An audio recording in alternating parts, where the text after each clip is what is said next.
يا أيها الذين آمنوا اتقوا الله وقولوا قولا سديدا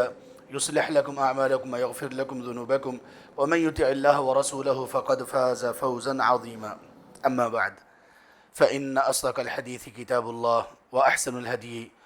هدي محمد صلى الله عليه وآله وصحبه وسلم، وشر الأمور محدثاتها، وكل محدثة بدعة، وكل بدعة ضلالة، وكل ضلالة في النار۔ گزشتہ خطبہ میں ہم نے چند ایک ٹیسٹ رسول کریم صلی اللہ علیہ وآلہ وصحبہ وسلم کی محبت کے سلسلے میں، جو کہ ہر ایک شخص خود سیلف ایگزامن اپنے آپ کو کر سکتا ہے کہ مجھے اللہ کے رسول صلی اللہ علیہ وآلہ وصحبہ وسلم سے کتنی محبت ہونی چاہیے اور کتنی محبت ہے۔ اور وہ تمام کے تمام ٹیسٹ ایسے تھے کہ جس کو ہم دن میں ایک مرتبہ نہیں کئی مرتبہ کر سکتے ہیں۔ آپ علیہ الصلوۃ والسلام کا ہمارے دل میں مقام و مرتبہ، آپ علیہ الصلوۃ والسلام کی محبت، آپ کی محبت کے پیچھے ہمارا دعویٰ کہ ہمیں سب سے بڑھ کر اور جان سے بھی بڑھ کر محبت ہے، اور پھر اس محبت کے دعوے کے بعد آپ علیہ الصلوۃ والسلام کی حیات طیبہ، آپ کی زندگی، آپ کے شب و روز، آپ کا اٹھنا بیٹھنا، آپ کا اوڑھنا بچھونا، آپ کا لباس، آپ کی عادات، یہ تمام کی تمام چیزیں ہمیں کس حد تک معلوم ہیں، اور اگر معلوم ہیں تو کس حد تک ہمارے دل میں ان کی قدر و قیمت اور ایسی محبت ہے جو ہمیں ان چیزوں کو اپنانے پر آمادہ کر دے۔ ہمارے ہاں حالت کچھ یہ ہے کہ ایک ایسا ایشو، ایک ایسا مسئلہ جو کہ ایک بہت ہی پیور فقہی ایشو تھا اور علماء اور مجتہدین کے لیے تھا، آج وہ ہر بندے کی زبان پر ہے، اور اس ایک چیز کی وجہ سے بے عملی کے دروازے کھل گئے۔ وہ ایشو کیا تھا؟ وہ ایشو یہ تھا کہ اہل علم نے، فقہاء و محدثین نے اللہ کے رسول صلی اللہ علیہ وآلہ وصحبہ وسلم کے افعال، آپ کے اقوال، آپ کی عادات مبارکہ، آپ نے نبوت کے ملنے کے بعد جو بھی کیا، آپ کے تمام اعمال کو انہوں نے دو حصوں میں ڈیوائیڈ کیا۔ ایک کے بارے میں کہا کہ یہ وہ حصہ ہے آپ کے اعمال کا کہ جن پر عمل کرنا ہر ایک مسلمان کے لیے فرض ہے، اور دوسرا وہ حصہ ہے کہ جس پر عمل کرنا ہر مسلمان کے لیے فرض نہیں ہے، لیکن جو عمل کرے گا اسے اجر و ثواب بہت ملے گا۔ اس کو محدثین نے، اس کو فقہاء نے مختلف نام دیے، ان میں سے ایک نام ہے سنت، ایک نام ہے مستحب، اور اسی طرح کچھ اس سے ملتے جلتے نام یا اس سے ملتی جلتی اصطلاحات فقہاء و محدثین کے ہاں موجود ہیں۔ یہ خالصتاً ایک فقہی پہلو کو لوگوں کے سامنے اجاگر کرنے کے لیے تھا، اس لیے کہ اللہ کے رسول صلی اللہ علیہ وآلہ وصحبہ وسلم کی زندگی کو اللہ تعالیٰ نے ہمارے لیے اسوہ حسنہ کہا۔ سورۃ الاحزاب کی آیت نمبر 21 میں لَقَدْ كَانَ لَكُمْ فِي رَسُولِ اللَّهِ أُسْوَةٌ حَسَنَةٌ، اب کہا کہ تمہارے لیے بہترین رول ماڈل ہیں اللہ کے رسول صلی اللہ علیہ وسلم، اور ماڈل اس کو کہتے ہیں جس کے پیچھے، جس کو دیکھ کر، جس کی طرح کا بندہ بننے کی کوشش کرے یا بنانے کی کسی کو کوشش کرے۔ ایک یہ آیت ہوگی۔ دوسری آیت یہ ہوگی قرآن کریم میں بے شمار جگہوں پر، مثال کے طور پر اللہ تعالیٰ نے سورہ محمد میں ارشاد فرمایا آیت نمبر 33 میں، یا ایھا الذین آمنوا، اے ایمان والو، اطیعوا اللہ واطیعوا الرسول ولا تبطلوا اعمالکم، اللہ اور اس کے رسول کی اطاعت کرو، فرما برداری کرو، اپنے اعمال کو برباد نہیں کرو۔ اب ایک طرف آپ رول ماڈل ہیں، دوسری طرف آپ کی اطاعت و فرما برداری بھی فرض ضروری قرار دی گئی، اور یہ بھی کہہ دیا گیا کہ اگر اللہ اور اس کے رسول کی فرما برداری سے ہٹو گے تو اعمال کے باطل ہونے کا، ضائع ہونے کا بھی خدشہ ہے۔ تو یہاں پر عام جو لوگ تھے ان کے سامنے ایک مشکل تھی کہ اللہ کے رسول صلی اللہ علیہ وسلم کی ہر بات، آپ کے ہر فعل کے مطابق عمل کرنا یہ تو مشکل ہو جائے گا۔ آپ علیہ السلام رات کو مثال کے طور پہ تہجد کی نماز پڑھتے تھے۔ اب کون ایسا ہے، یہ کتنے لوگ ایسے ہوں گے جو تہجد کی نماز پڑھتے ہیں؟ آپ نے تہجد کی نماز کبھی چھوڑی ہی نہیں، مائے سوائے ایک آدھ رات کے، کچھ احادیث میں آتا ہے، وہ بھی مزدلفہ والی رات۔ تو جب ہم ان آیات کو لیں گے تو ہمارے سامنے تو یہی آئے گا کہ تہجد نہ پڑھی تو آپ علیہ السلام کی فالوئنگ کیسی ہوگی؟ آپ رول ماڈل ہیں، میں تو تہجد پڑھتا ہی نہیں ہوں، سال ہر سال گزر جاتے ہیں تہجد پڑھتا ہی نہیں ہوں، رمضان میں کبھی قیام اللیل آ گیا، تراویح ہو گئی، اس صورت میں میری تہجد ہے، ورنہ تو ہے ہی نہیں، قیام اللیل ہے ہی نہیں۔ ایک بندہ شروع کر دیتا ہے پڑھنا، وہ ریگولر تہجد پڑھ رہا ہے، لیکن ریگولر تہجد پڑھنے میں اسے جب یہ پتا چلا کہ اللہ کے رسول صلی اللہ علیہ وسلم کی تہجد کیسی تھی، لا تسأل عن حسنہن وطولہن، سیدہ عائشہ رضی اللہ عنہا ام المؤمنین صدیقہ طیبہ طاہرہ رضی اللہ عنہا ام المؤمنین فرماتی ہیں کہ آپ علیہ السلام کی رات کی نماز قیام اللیل، آپ تو پوچھو ہی مت کہ کیا حسن تھا اس نماز کا، اور کیا طوالت اور کتنی لمبی آپ پڑھتے تھے، پوچھو ہی مت۔ بندہ پھر کہتا ہے میں تہجد تو پڑھ رہا ہوں لیکن میرے بس کی بات نہیں اتنی لمبی رکعات پڑھنا۔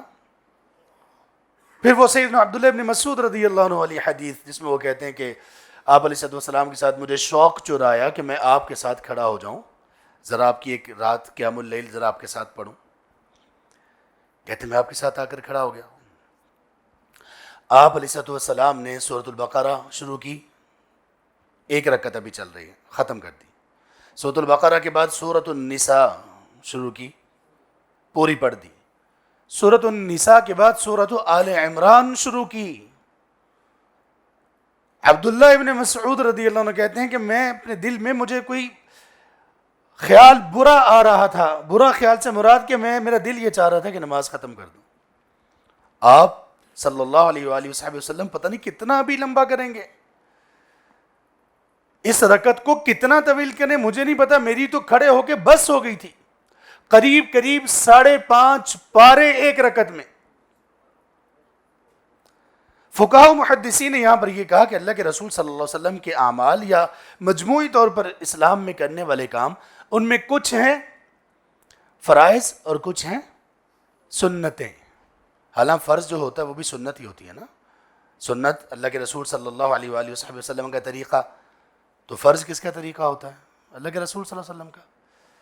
فرض بھی سنت میں ایک طرح سے آتا ہے نا۔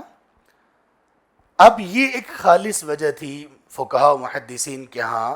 اس تقسیم کی کہ کیا فرض ہے کیا سنت ہے۔ ہم نے کیسے لیا اس کو؟ بلا بات چل رہی تھی محبت کی، بات چل رہی تھی محبت کے تقاضوں کی۔ ہم لوگوں نے جب کسی عمل کو چھوڑنا ہوتا ہے تو کیا کہتے کہ چھوڑ دیتے ہیں؟ سنت ہے بھائی، یعنی یہ کون سا فرض ہے؟ کتنی آسانی سے سنت کو چھوڑنے کا کیا مطلب ہے کہ اللہ کے رسول صلی اللہ علیہ وآلہ وسلم، میرے محبوب پیغمبر، میرے ماں باپ آپ پر قربان، میری نسلیں آپ پر قربان، میرا مال و دولت آپ پر قربان، میرا جسم و جان آپ پر قربان، لیکن ہے تو سنت نا،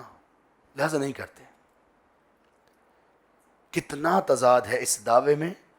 اور ہر اس عمل کو چھوڑ دینے میں جس کو ہم نے کہا کہ یہ تو سنت ہے۔ ہاں یہ الگ بات ہے، کوئی بھی طالب العلم، کوئی بھی صاحب علم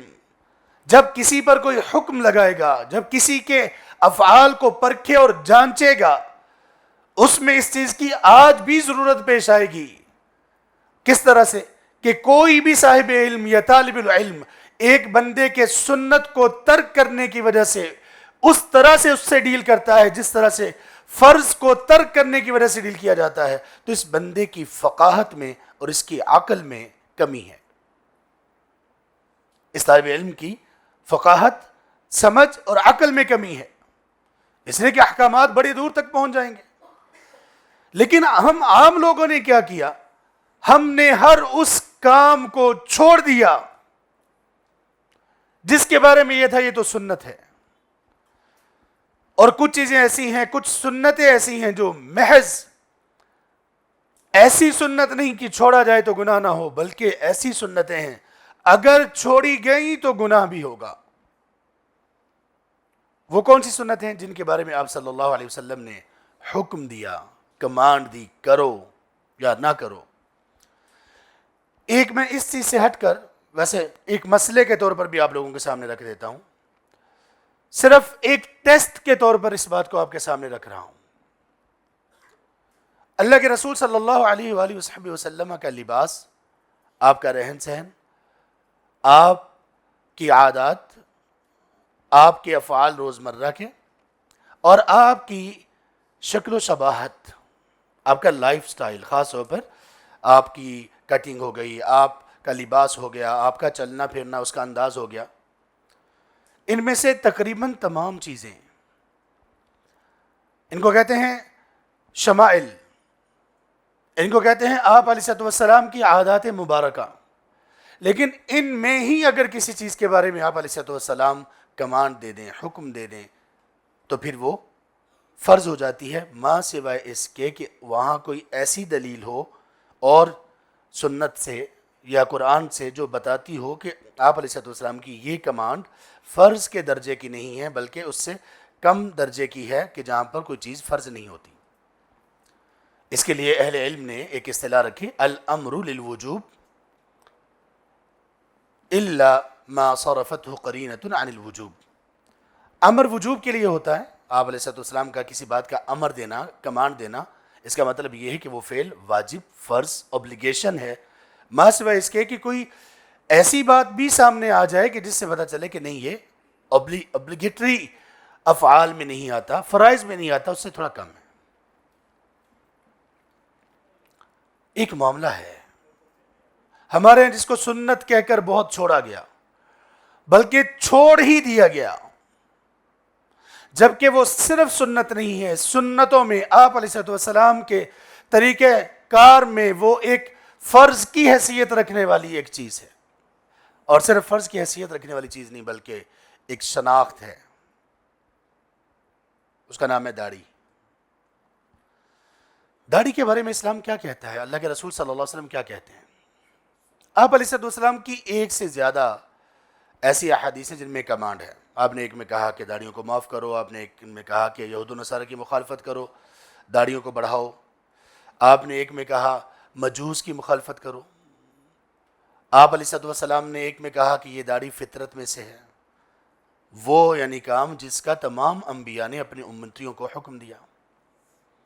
اہل علم میں زیادہ سے زیادہ اختلاف ہے، تو اس بات میں اختلاف ہے کہ ایک فسٹ کے بعد، ایک مٹھی کے بعد داڑھی کا رکھنا یہ فرض میں ہے یا کہ یہ سنت میں ہے یا کہ یہ نہیں ہونا چاہیے۔ یہ پراپر بڑے اہل علم کا اس میں اختلاف ہے، اس سے پہلے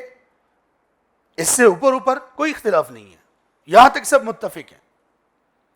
تو یہ وہ سنت ہے جس کا درجہ وجوب کا ہے، اتنا تو اگرچہ یہ الگ بات ہے، یہ آپ کے سامنے اس مسئلے کو رکھنے کا سبب یہ ہے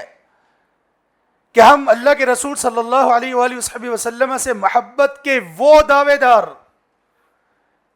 کہ جان سے بھی بڑھ کر، لیکن اس کے بعد کوئی ایسی چیز کہ جو خاص طور پر میری اللہ کے رسول صلی اللہ علیہ وسلم کے ساتھ ایک طرح کی ریزیمبلنس، ایک طرح کا ریلیشن، ایک طرح کا کنیکشن شو کرنے میں سب سے بڑی ہو، مجھے وہ اپناتے ہوئے شرم سے محسوس ہوتی ہے۔ کئی گھرانوں میں باقاعدہ اس کی ایسے مخالفت کی جاتی ہے کہ جیسے داڑھی رکھنا کوئی گناہ ہے کبیرہ، ایسے مخالفت کی جاتی ہے اس کی۔ جو محبوب ہوتا ہے، محبوب کے تو قدم قدم کو فالو کرتے ہیں لوگ۔ محبت کرنے والا تو محبوب کے ایک ایک فعل کی کاپی کرنے کی کوشش کرتا ہے۔ سیدنا عبداللہ ابن عمر رضی اللہ عنہما اس قدر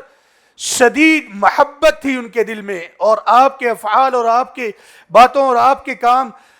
ان کو فالو کرنا اس قدر ان میں زیادہ تھا کہ کبھی سفر میں گزرتے ہوئے پتہ چلتا کہ اللہ کے رسول صلی اللہ علیہ وسلم نے، یہ سفر ہے، میدان ہے، آپ نے گھوڑا یہاں سے جب گزارا تھا تو تو یہاں سے نہیں بلکہ تھوڑا سا اس درخت کے پاس سے گزارا تھا. وہ یہاں سے راستہ چھوڑتے اور اس درخت کے پاس سے جا کر اپنے گھوڑے کو گھما کے تھے. اگر جب وہ سیدھا راستہ، وہ ڈائریکٹ راستہ وہ نہیں تھا، یہاں راستہ بن چکا تھا، لیکن جب ان کے علم میں یہ تھا، حالانکہ یہ چیز ان کے اوپر نہ فرض تھی، کچھ بھی نہیں تھا، لیکن وہ اس کو فالو کرتے تھے. بات یہاں تک پہنچی کہ ہمیں شرم آنے لگی کہ ہم لوگ اس سنت کو جو کہ لازم ہے، فرض ہے، اپنے چہرے پر سجائیں. ہمیں شرم آنے لگی. اب مجھے بتائیے کہ ایک بندے کو شرم آئے کہ وہ اللہ کے رسول صلی اللہ علیہ وآلہ وسلم جیسا چہرہ بنائے. ہاں یہاں پہ ایک بات اور بھی ہے، یہ میں داڑھیوں والوں سے عرض کرتا ہوں، گویا اپنے آپ سے میں یہ کہہ رہا ہوں، کتنے ایسے لوگ ہیں جن کے چہروں پر داڑھی ہم داڑھی والوں کی وجہ سے نہیں ہیں، ہمارے اعمال کی وجہ سے نہیں ہے، داڑھی رکھنے کے بعد ہماری بد زبانی کی وجہ سے نہیں ہے، داڑھی رکھنے کے بعد ہماری کمٹمنٹس کا نہ ہونا اس کی وجہ سے نہیں ہے، داڑھی رکھنے کے بعد دھوکہ فراڈ کرنے کی وجہ سے نہیں ہے، داڑھی رکھنے کے بعد لوگوں کا حق مارنے کی وجہ سے. بہت سارے لوگوں کے چہروں پر داڑیاں نہیں ہیں اور وہ کہتے ہیں اگر داڑھی رکھنے کے بعد فلاں اور فلاں شخص جیسا بننا ہے، میں اس داڑھی کے بغیر ہی اچھا ہوں. یہ ہمارے لیے شرم کی بات ہے. اگر میرے اندر کچھ ایسی غلطیاں ہیں، اور خاص طور پر وہ غلطیاں جو نمایاں ہیں، کوئی غلطی سے پاک نہیں ہے، لیکن جو نمایاں غلطیاں ہیں، یہاں تک کہ کل ہمارے ایک بزرگ اہل علم میں سے، پاکستان کے بزرگ اہل علم میں سے ایک اہل علم کا ایک چھوٹا سا کالم تھا، طلاب العلم اگر موجود ہے تو وہ اس کو ضرور پڑھیں. شیخ محمد حسین ظاہری حفظہ اللہ، شیخ بدیع الدین راشدی دنیا کے بڑے محدثین میں سے ایک تھے سندھ کے، ان کے وہ شاگرد ہیں اور بڑے قریب کے شاگرد ہیں. کل کا ان کا مضمون تھا، ایک پوسٹ انہوں نے لکھی، ایک درد تھا اس میں. کہتے میں دیکھتا ہوں کہ کچھ ہمارے دیندار لوگ، کچھ ایسے لوگ جو علم کے راستے پر ہیں، سیکھنے سکھانے میں ہیں، جب وہ اپنے مخالف سے بات کرتے ہیں تو ان کی زبان اتنی بازاری ہو جاتی ہے، اتنی بےہودگی سے وہ پیش آ رہے ہوتے ہیں، یعنی مطلب کوئی فرق ہی باقی نہیں رہتا کہ یہ بندہ کوئی عام انسان کی طرح بھی ڈیل کر رہا ہے کہ نہیں کر رہا. ہاں وہ مخالف ہے، وہ بندہ، اس کا گناہ بہت بڑا ہے، اس کا سب کچھ معاملہ اس کا بڑا ہی خراب ہے، لیکن اس کے معاملے کی خرابی کا یہ کیا سبب ہے کہ تم اپنی زبان کو اتنا گندا کرو کہ تم اس کے لیول پر آ کر اس کو بھی اسی طرح کی گالیاں، ماں بہن کی اسی طرح کی بےہودہ باتیں تم بھی کرنا شروع کر دو. کتنے دیندار ایسے ہیں جن کی دینداریوں کی وجہ سے لوگ دین سے متنفر ہوئے، کتنے داڑھی والے ایسے ہیں جن کی داڑھیوں کی وجہ سے لوگ داڑھی سے متنفر ہوئے، کتنے حجاب اور نقاب والی خواتین ایسی ہیں جن کے حجاب اور نقاب کی وجہ سے نہیں بلکہ ان کے اعمال کی وجہ سے لوگ خواتین حجاب اور نقاب سے متنفر ہوئیں. یہ تو ایک درد بھری بات ہے، لیکن میں ان سب سے کہتا ہوں، ہر وہ خاتون جس نے کسی نقاب حجاب والی خاتون میں کچھ غلطیاں دیکھی اور نقاب حجاب کرنے سے باز آ گئی، ہر وہ شخص جس نے دینداروں میں کوئی غلطیاں دیکھی اور دینداری کو اپنانے سے وہ پیچھے رہ گیا، ہر وہ شخص جس نے داڑھی والوں میں کچھ فراڈ دیکھے، کچھ بڑے گناہ دیکھے اور داڑھی رکھنے سے وہ پیچھے ہو گیا، ان سب سے میری گزارش ہے، آپ نے کن لوگوں کو اپنا ماڈل بنایا ہوا ہے؟ یہ تو کسی گنتی میں نہیں ہے. کسی بندے نے داڑھی رکھی یا نہ رکھی، اس نے گناہ کیا، کیا آپ اس بندے کی وجہ سے داڑھی رکھیں گے؟ میری محترم بہن، کیا آپ کسی اس خاتون کی وجہ سے نقاب اور حجاب کریں گی جس کی غلطیاں آپ کے کچھ سامنے ہیں؟ نہیں. داڑھی کس کی وجہ سے رکھنی ہے؟ وہ کہ جس پر واقعی یہ ساری دنیا قربان، وہ کہ جو امام الانبیاء والمرسلین ہیں، وہ کہ جنہوں نے میرے لیے، ہم میں سے ہر ایک کے لیے اپنی ہر نماز میں دعا کی کہ یا رب میری امت کے لوگوں کو بخش دے، اے اللہ ان کے ظاہری چھپے گناہوں کو معاف کر دے. وہ کہ جو رؤوف الرحیم تھا اس امت پر، وہ کہ جو شفیق و مہربان تھا اس امت پر، وہ کہ جو گنہگاروں کو اپنے قریب کرتا تھا، وہ کہ جو لوگوں کو معاف کرتا تھا، وہ کہ جو دشمنوں سے بھی ہنسی خوشی پیش آیا کرتا تھا، وہ کہ جس نے اپنی زندگی میں اپنے 6 بچوں کے جنازے اٹھائے، وہ کہ جسے 9-10 مرتبہ قتل کرنے کی کوشش کی گئی، وہ کہ جس کو ہجرت پر مجبور کیا گیا، وہ کہ جس کے بڑے پیاروں کو، قریبی لوگوں کو ظلم کے ساتھ شہید کیا گیا، اس کے باوجود وہ شخص وہ تھا کہ جس سے بھی ملتا، وہ کوئی دشمن بھی ہو، اس طرح سے مسکراہٹ چہرے پہ ہوتی کہ لوگ سمجھتے تھے کہ شاید سب سے بڑھ کر ان کو محبت مجھ سے ہے، صلی اللہ علیہ وآلہ وصحبہ وسلم۔ ہم نے تو داڑھی رکھنی ان کی وجہ سے، میرے جیسے، ہمارے جیسے، جن کا نہ کوئی کردار، جن کا نہ کوئی عمل، ان کو دیکھ کر ہم نے داڑھی تھوڑی رکھنی ہے، یہاں پر یہ غلطی ہے۔ لیکن بہرحال ہم لوگوں نے، بہت سارے ہم میں سے دینداروں نے، داڑھی والوں نے اسلام کا نقصان بہت کیا ہے، اپنی زبانوں کی وجہ سے، اپنے رویوں کی وجہ سے، اپنی بے عملی کی وجہ سے۔ ایسا نہیں ہونا چاہیے، اور دوسرے لوگوں کو بھی چاہیے، اگر آپ کو یہ لگتا ہے کہ کسی بندے نے اللہ کے رسول صلی اللہ علیہ وسلم کی کوئی سنت اپنا کر اس کا عمل بڑا برا ہے، آپ اس کو اپنے لیے چیلنج سمجھیں، آپ وہی سنت اپنا کر، آپ وہ اپنے آپ کو رول ماڈل بنا کر پیش کریں کہ ہاں کچھ لوگ ایسے بھی ہیں جنہوں نے نبی کی سنت کو اپنایا لیکن انہوں نے بہت بہت ظلم کیا اس کے ساتھ۔ میں اس چیلنج کو قبول کرتا ہوں، نبی کی سنت کو بھی اپناؤں گا، اور ساتھ ایسا بن کر بھی دکھاؤں گا کہ سنت کا میرے اوپر کتنا امپیکٹ ہے۔ اللہ کے رسول صلی اللہ علیہ وسلم پر ایک آیت نازل ہوئی، سورۃ الاحزاب کی آیت نمبر 6، النبی اولا بالمؤمنین من انفسہم، النبی اولا بالمؤمنین من انفسہم، نبی مومنوں کے لیے ان کی جانوں سے بھی بڑھ کر حیثیت رکھتے ہیں۔ یہ وہی بات ہے جو ہم نے پچھلے جمعے میں بھی کی، ابھی بھی کی کچھ، کہ آپ سے ہمیں اپنی جان سے بڑھ کر محبت ہونا ضروری ہے۔ اس آیت کی تشریح میں، اس آیت کی تفسیر میں امام ابن القیم رحمہ اللہ لکھتے ہیں، وَهَذَا دَلِيلٌ عَلَىٰ أَنَّ مَنْ لَمْ يَكُنِ الرَّسُولُ أَوْلَىٰ بِهِ مِن نَفْسِهِ فَلَيْسَ مِنَ الْمُؤْمِنِينَ۔ جب اللہ نے یہ کہا کہ نبی ہر مومن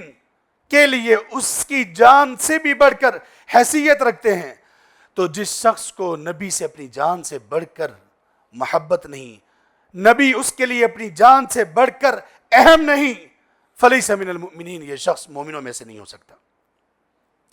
پھر کہا وَهَذِهِ الْأَوْلَوِيَّةُ تَتَضَمَّنُ أُمُورًا، یہ اولویت، جب ہم یہ کہتے ہیں قرآن کی آیت میں یہ کہ اللہ کے نبی زیادہ اولا، زیادہ قریب، زیادہ حق رکھتے ہیں مجھ پر میری جان سے بھی بڑھ کر، تو کہتے ہیں کہ اس سے ہمیں معلوم کیا ہوتا ہے، اس کے تقاضے کیا ہیں۔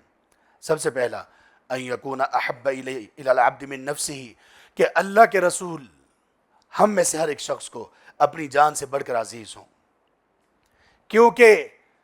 یہ جو حق والی بات ہے کہ میرے نبی میری جان سے بڑھ کر مجھ پر حق رکھتے ہیں، یہ سراسر جڑی ہوئی ہے محبت سے، پوری طرح سے محبت سے جڑی ہوئی ہے۔ جس بندے کو اللہ کے رسول صلی اللہ علیہ وآلہ وسلم سب سے بڑھ کر محبوب نہیں،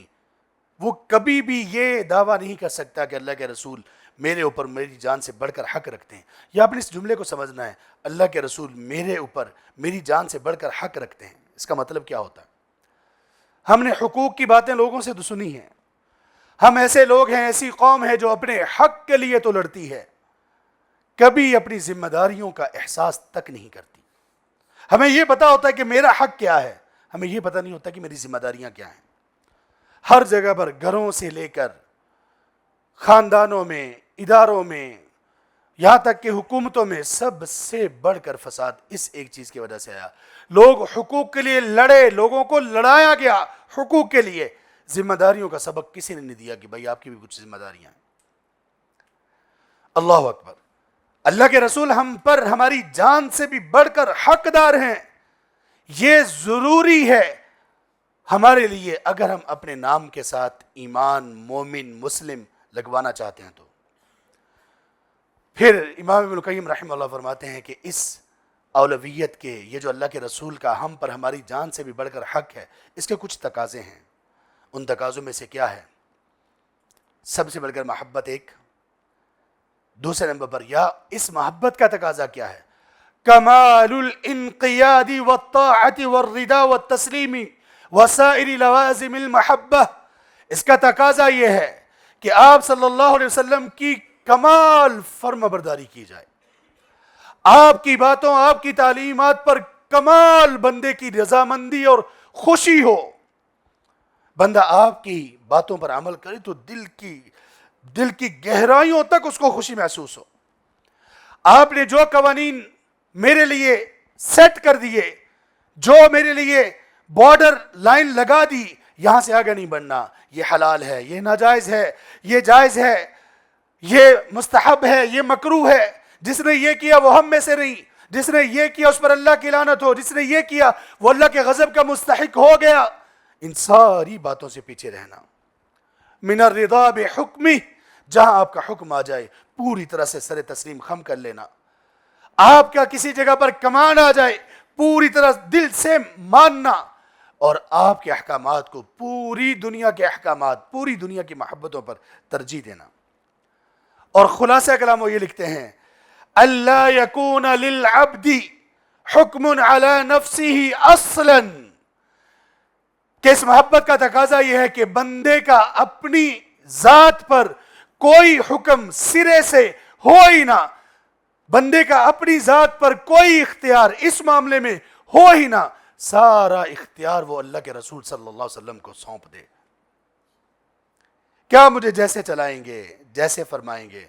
سر تسلیم خم ہے، میں حاضر ہوں. میرے بھائیو، یہ محبت کا تقاضا ہے. آئیے ان تقاضوں کو پورا کرنے کی کوشش کریں. مشکل ہے کچھ، لیکن جو کر لیتا ہے وہ دنیا کی راحتیں، دل کا چین، سکون، اور اس دنیا میں بھی وہ لذت پا لیتا ہے اپنے دل کی کیفیت کی کہ جو لذت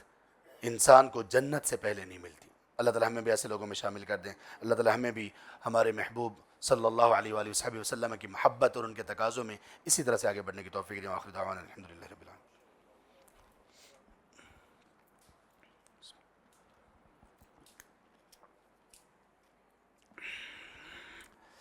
ان الحمد لله نحمده ونستعينه ونستغفره